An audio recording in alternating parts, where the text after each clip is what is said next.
First off, obviously, thrilled to be back and to re-sign. As I said in my announcement through my foundation, just what an amazing journey it's been. How incredible it's been to play in Toronto, to be a Maple Leaf, and my experiences and the ups and downs we've been through. And obviously, my belief in us to win is extremely high, and want to keep keep going forward and giving it every crack we got to get to where we want to get to. But I think I really wanted to thank Brad Treliving, Brad and Pridham, Pat Person, and Jimmy Nice at CAA Sports for all the hard work over the last few weeks here, especially last number of days to kind of hammer this home and get the deal done and to be able to stay in Toronto. So big thanks to all of them.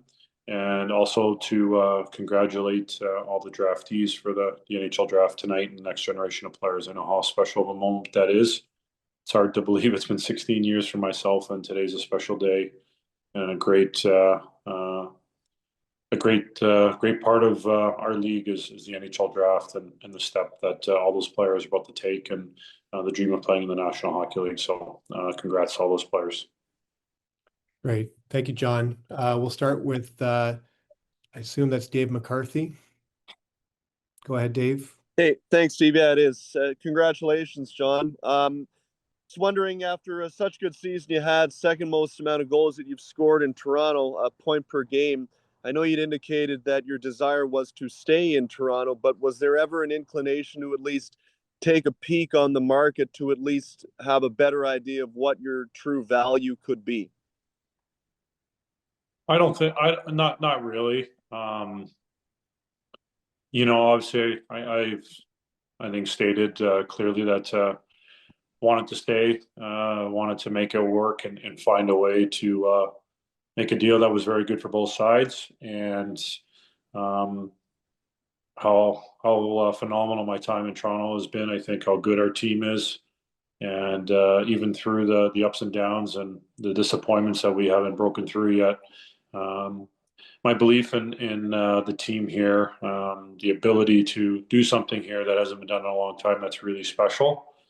And with where my game's at, I don't think just this past season, but I look over the last few years, 2 or 3 years, and my belief in continue to play at a very high level, to play elite hockey and be a difference maker and contribute in a lot of areas.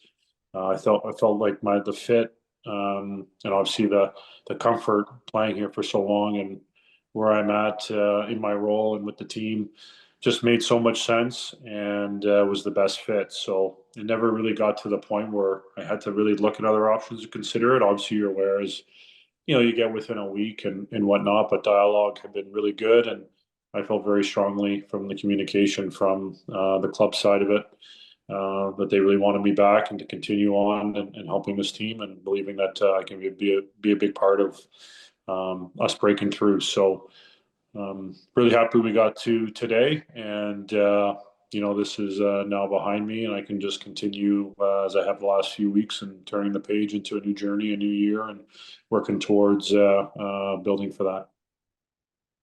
Thanks, John. We'll go next with Mark Masters, TSN. John, I'm just wondering, you said you're happy it's behind you. Like, how do you describe your emotions on a day like this? It feels like it was, trending in this direction. Is it relief? Like, how would you describe how you're feeling on a day like today?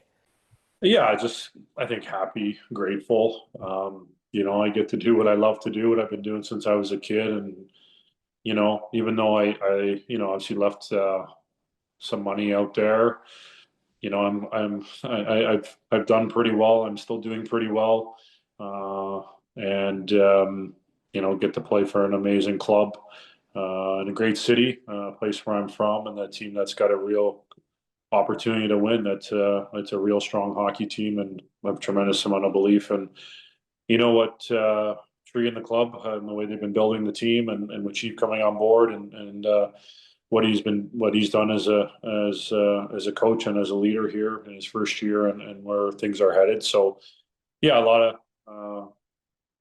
just grateful for the opportunity and the belief in myself to continue on and help the team, help the club. So always a little sense of relief. It's nice that that it gets done, that things get finalized, and it's not not part of your daily thought process or things you have to kind of be aware of or focus on. So yeah, happy about that. That's why I thought it was important to thank Tree and Buck and Pat and Jim at CA Hockey, because I know it was a lot of conversations here, especially over the last couple of weeks, and working through things and getting to today.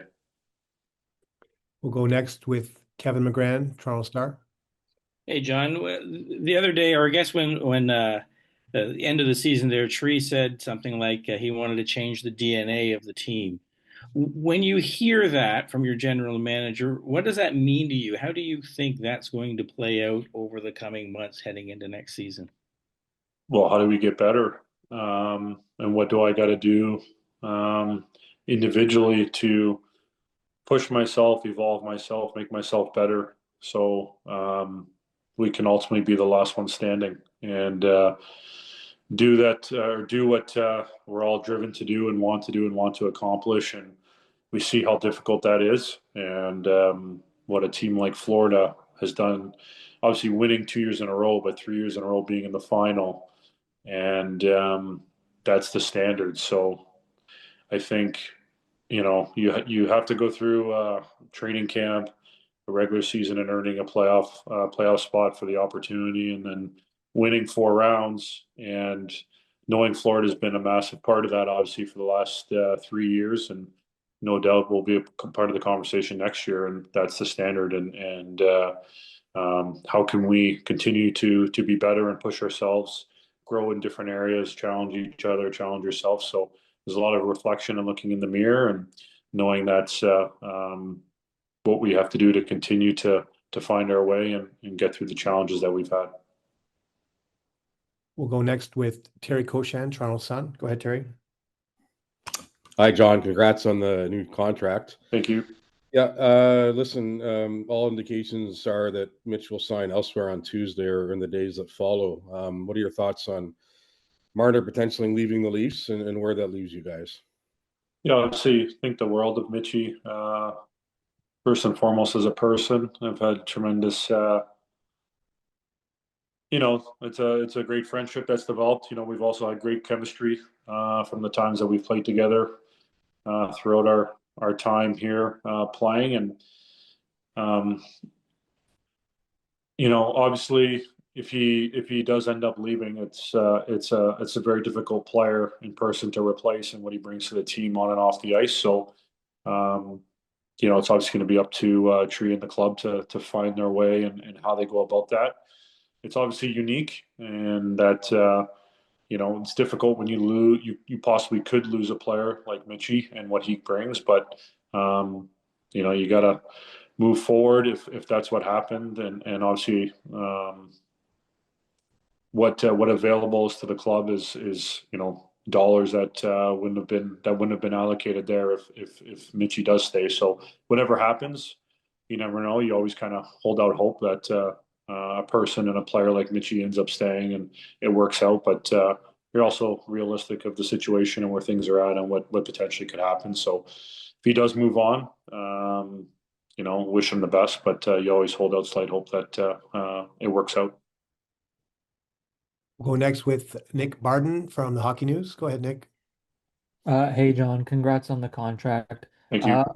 I was just wondering, when you first signed here back in 2018, you didn't have any children. Now you've got 3. How important was it to keep, your roots in Toronto rather than going to test the open market? Yeah, I mean, I would say it's a different thought process going through this contract, and obviously the previous one is, I hadn't had a family yet, and obviously now I got 3 young kids that are growing and getting into their lives are developing and whatnot. So that obviously those things come into play and are a factor. But I think the support I've had from my wife and my family has been tremendous, and I think whatever I decided or felt was best, they were going to support that and be there with that. But I obviously felt, for the reasons obviously already stated about how I feel about the club and where we're at and my fit and my role and the potential we have to win. that obviously works out really good, as well as my kids are able to kind of stay the status quo and continue to grow, and as their lives develop, be able to continue on and do what they're doing. So, but they were always really supportive, and if a change was what was coming, and being there and going with that. But certainly, like I said, this was there's a tremendous amount of belief in how I feel about the club and playing here, and wanting to make it work, and happy that's the way things turned out. We'll go with Stephen Wino from the Associated Press. Go ahead, Stephen. Hey, John, you played through one lockout before in your career. The league and the PA have a CBA extension. I'm just wondering kind of how much of a relief is as a prominent player and someone who's been on committees and such, and what do you make of the deal? Yeah, to be honest, I didn't get to see any of the press conference yet today, so looking forward to kind of checking out on the final details coming through. But obviously, have a sense of it. Obviously, being a player and being with the union and hearing about the conversation. So, I think it's great for the game. It's great, I think, for the league, for us as players to continue the partnership and the growth. Obviously, there's tremendous. There's been tremendous growth, and what's ahead is spectacular on many fronts. So, I think. The predictability of things goes a long way, I think, for everyone in the sport, and it's great to have that partnership and how collaborative it's been, which has been very different from, I think it was 2012. Correct me if I'm wrong, but yeah, so it's great to see, and happy that the growth of the game and the sport and the business side of it is all kind of in sync and in synergy, and we're able to kind of continue to build off the many great things over the last few years. The level the sport's at, the type of players that we have, the way international hockey's going, and obviously the Stanley Cup playoffs has been never better. So great for the future of the game. Kristen Shilton, ESPN. Go ahead, Kristen. Hi, John. Congratulations on the new deal. Thank you. Just wondering, we know there's only one happy team at the end of every season, and I just wondered, does the disappointment does it weigh more heavily on you as the years pass in your career? And on the flip side of that, what continues to give you that confidence that the Leafs have the potential for that breakthrough you talk about, that obviously you re-signed with them to take advantage of? Oh, yeah, it's a great question. Yeah, it only gets harder, I think, because my runway gets shorter and shorter. I mean, as obviously I've indicated, I think where my game's at, the belief in my game, and where I think it's headed, and my ability to continue to play well and play at a high level, I think is I've stated stronger than ever. But I'm clearly on not the front nine, the back nine, and I'm aware and realistic of that. So the opportunities get fewer and fewer for a player that's in my situation. So it only gets more and more difficult as every opportunity passes, and you're not the last one standing. Yeah, I think obviously making the playoffs is very difficult in this league, and something we've been able to be very consistent at is giving ourselves the opportunity. And certainly, I think the growth over the years and some of the hurdles that we've overcome, and certainly this year, I think Chief coming in and instilling a little bit of a different philosophy, different way we wanted to play, different mindset. And I think where that's headed and how Tree wants to continue to kind of round out the roster, and the way he's been building the team, I think has been really positive. And the way we're playing, I think, is certainly the type of game that we're evolving with, and certainly the guys that have been here for a long time. You can see that evolution, you can feel it, and I think there's a lot of belief in the way we're playing and the type of team that we have. And Florida has set the standard, and you expect them to be right back there. And you got to win, you got to beat four teams 4 times. But you see Florida has been the team that is very difficult to beat 4 times over 7 games. And the type of team that we have, I think the game that we've shown, certainly over the last couple years, and certainly with Chief coming in this year and the type of team and type of mindset that he brought to our group, I think is something we can really build on, and can be the type of game, and we can be the type of team that breaks through and find a way against whoever our opponents are, and obviously to be the last one standing. So I think those are really good signs for our team, our club, and all the guys. And I know, especially talking to a number of them since the end of the season, just how badly we want to find our way and do something special here in Toronto that hasn't been done here in a long time. Luke Fox, Sportsnet. Go ahead, Luke. Congratulations, John. Thank you. We haven't spoken to you since Shanahan got let go, and he was so instrumental the first time you signed a deal here. Just wanted to get your reaction to his departure and how you look back on his tenure as president. Yeah, difficult to see Shanny go. Obviously, big, like you said, big part and convinced me to come to Toronto and why it was the best decision for me.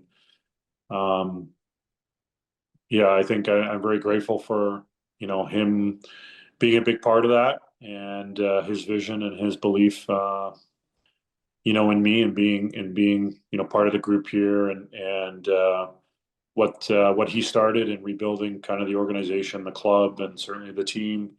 And kind of when I came in was kind of the next step of so many great young players, and transitioning into becoming a contender, and how I could be a big part of that. And obviously the belief they showed in me, the commitment they gave me, and how he was a part of it, and how he helped me grow and challenge me, and through every step of the way. And we have a great relationship, me and him, and through obviously here with the Leafs, and through the game of hockey, but certainly even through the game of lacrosse, and his brother and my uncle, and all those sorts of things. So we have a great relationship, and it's difficult to see him go, especially all the positive things that he did. I remember early in my career, I don't think Toronto maybe was in the same position as it is now. I think how attractive of a place it is to play, and certainly the type of team that we have. So I think he's a big part of how he's rebuilt things here, and how close the team's become to trying to be that last team standing. And even though we haven't gotten quite as far as we've wanted, we've he's done many things that put the club and the team in a really good position, obviously over the last number of years, but certainly going forward for a long time. We have time for two last questions here. We'll start with Lance Hornby, Toronto Sun. Hey, John, congratulations on the deal. Can you, Thank you. You sort of touched on it where is your game? What kind of shape? Like any different now that you're getting a little older?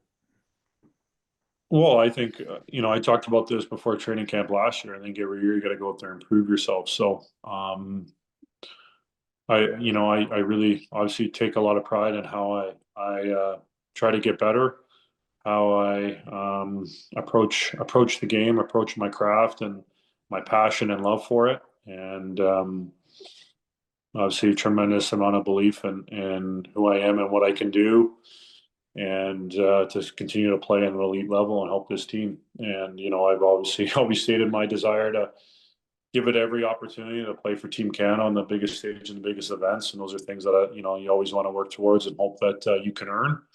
And so there's tremendous amount of belief I have in myself to go out there and continue to make an impact and play at an elite level, and continue to evolve. And obviously things have evolved for me over my time here. When I first came in, and certainly to kind of, maybe throughout the middle part of my tenure, and certainly towards, last year and the end of this contract, and where my game is at now. So obviously I understand the dynamic of getting older, but tremendous people around me. I think we have tremendous resources at the club, and certainly I think the commitment I try to make to myself and to my teammates on doing everything I can to be at my best, and go out there and play at a high level, and help us win. Thank you. Last question here, Kevin McGran, Toronto Star. Hey, John, you mentioned the draft, and weirdly, 16 years later, the Islanders are picking first overall. but it's a decentralized draft. I wonder if you could reflect a little bit on your draft night and what that experience was like for you, meeting everybody with the Islanders, and what I guess Matthew Schaefer or whoever the Islanders are pick, what you think of the decentralized draft as a Yeah, player. I know it's obviously been a bit of a hot topic. So, um, yeah, it's obviously very exciting for the Islander fan base. I know when I was drafted, the excitement that was around the team and how they were excited for me and the support that I got. So, I'll never forget that. The support the Islander fans gave me when I was drafted, and the excitement they had, and certainly the no doubt they'll have that excitement for who they pick for tonight. Um, yeah, I think it's probably mixed feelings on the decentralized. I think understanding from the clubs and probably people in management and how it can help conduct business and get things done and whatnot. But there was certainly a special buzz about being in the arena, and for me, it was in Montreal, which was pretty incredible being in that building. Really like a cathedral of hockey, and being able to be selected number one was unbelievable. So it was a great, obviously, night, great weekend overall, and was really special and something I'll never ever forget. So but I know the league has definitely probably put a lot into making tonight really really special, with it being something new and different. So hopefully it goes extremely well, and it's a great night for all those kids that taking the next step of the dream of playing in the NHL. Brad, I think a lot of people would consider that you got John on a deep hometown discount here. Can you talk a little bit about A, why you wanted him to stay, and B, what do you think it means for him to stay at the number that he's staying at? Well, first, it's a really good day, and I want to start by saying give a lot of credit first and foremost to John.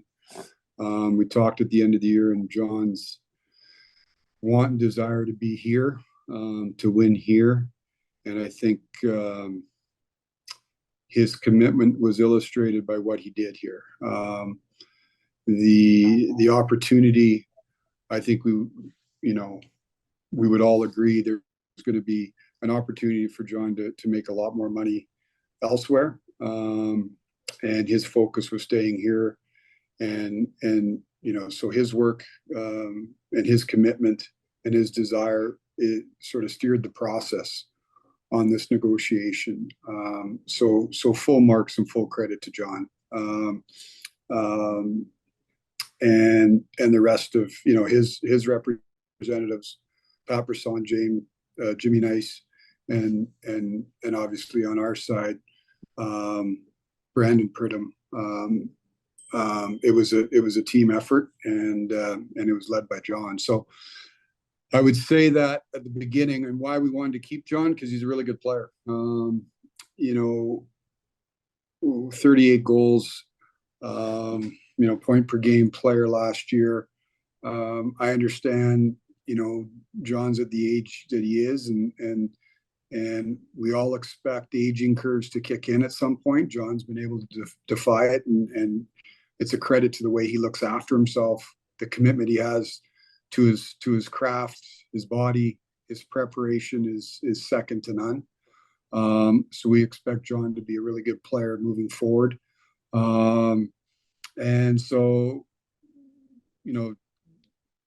can't remember the second part of your question, Kevin, as I was rambling on. But it's driven by the fact that we wanted John here, who plays a premium position and is a real good player for us. Okay, we'll go next question. Mark Masters, TSN. Brad, do you project John to play obviously a different contract next year? Do you project him to play the same role, second line center? And just to follow up on what you're saying there, what have you learned about his ability to maintain a high level and what you will expect from him over the course of this contract? Well, first part of the question, Mark, you're in the process of building your team now, so we expect John to be a really important player for us. And as the team building process continues over the course of the summer,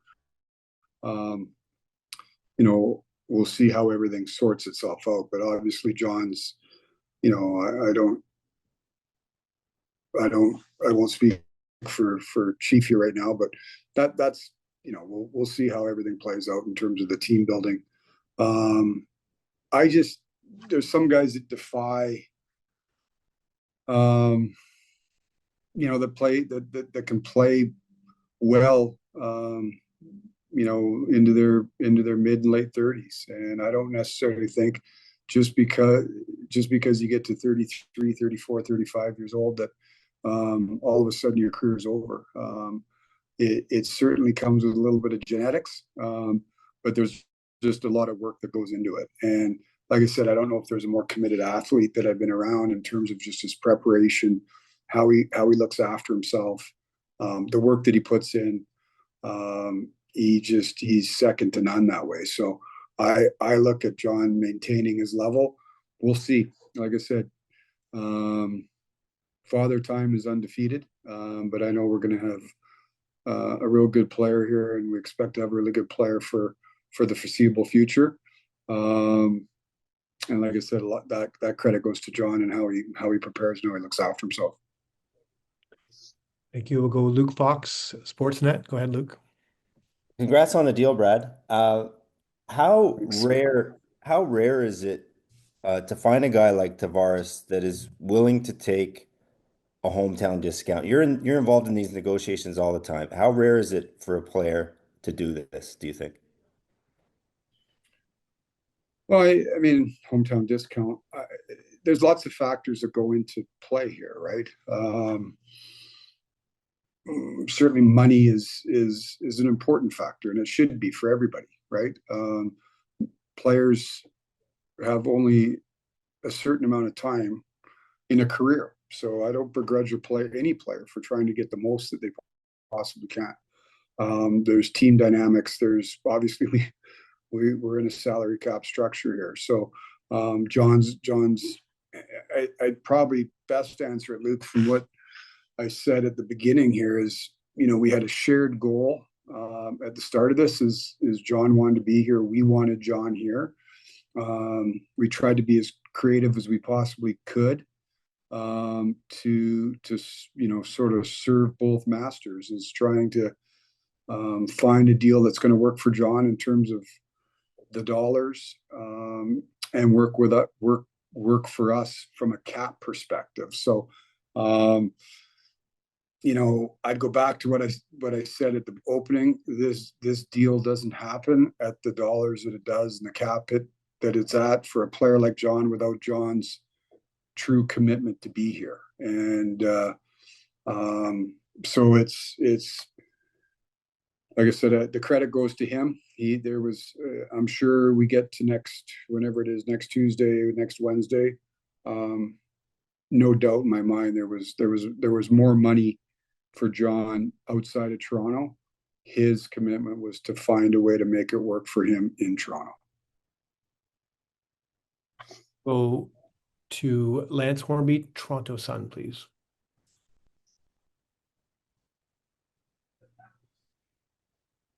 Lance, got to unmute. Sorry there, Brad. Just wanted to ask about your opinion on John once he gave up the captaincy, his role on this team as I'm sure some of the guys, how important has that been? And not that anyone thought it would dissipate after Austin replaced him, but what do you see his effect being both last year and in the years ahead with some of your younger guys? Yeah, thanks, Lance. I think I said it at the time there. I didn't expect his role to change a whole lot in terms of what he brings from a leadership standpoint. Like I said, John is he's a great role model for whether it be young players or veteran players, just in how he prepares.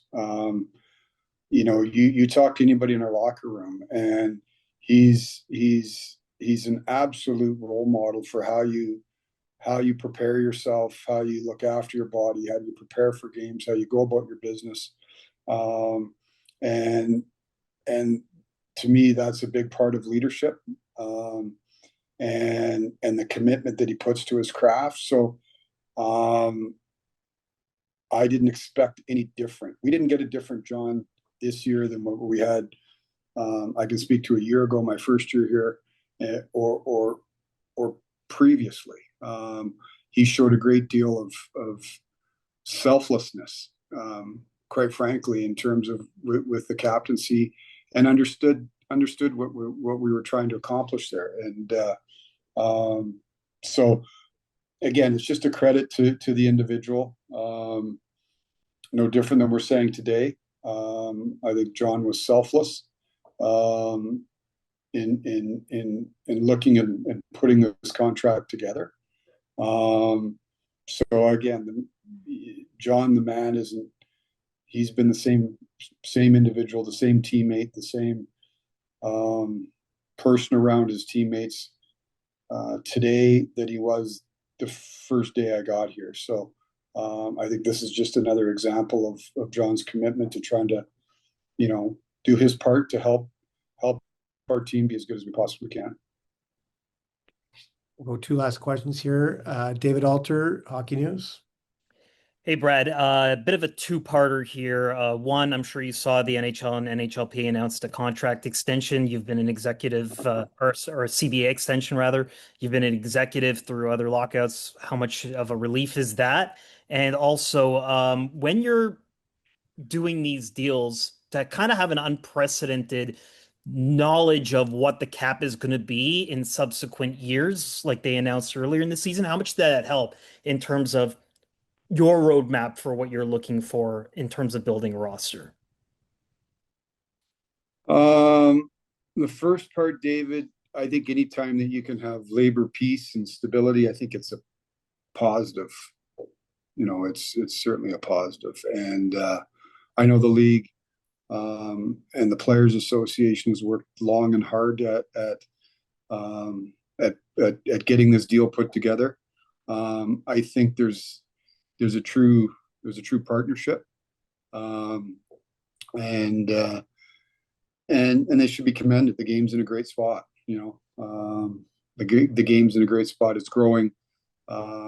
It's entertaining, and so the fact that we're able to get an agreement done that ensures stability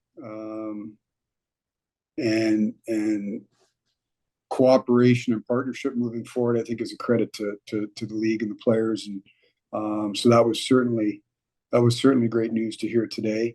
As far as having, some cap projections, you're right. There's I think it's like anything else that helps you plan a little bit, right? It helps you, as every team goes through their modeling and how their picture plays out, it gives you, it gives you a better idea of what the future holds versus, in years past, we'd be getting to about this time and we're having a sense of what the cap, sort of what the cap calculations are going to be for the coming season. So it certainly, now you can do some assumptions and so on and so forth, but certainly giving yourself a little bit of a roadmap moving forward is helpful, and I think it's been a positive thing that everybody's thankful for. And we'll go final question here. Nick Barton, the Hockey News. Go ahead, Nick. Hey, Brad, I was just wondering, when you talk about Tavares and his commitment to, preparation and the work, I was wondering if you could share a moment where you've seen his work and his preparation firsthand and what that looks like. Well, you see it every day in terms of a specific. John was here yesterday, and he's got his routine that he goes through off the ice. He's got a routine. He's working on his game on the ice. He's, if we go on a one-day road trip, you think John's leaving for 3 weeks because he's got a number of bags with him with different apparatuses that he uses off the ice in terms of stretching and plyometrics and all sorts of things. So it's a lifestyle for him, Nick, that it anything that goes in his body, the food he eats, his preparation to get ready for practice, to get ready for a game, what he does after a game, it's constant. It's constant in terms of to me, it's a complete lifestyle that routine that he's found that works for him.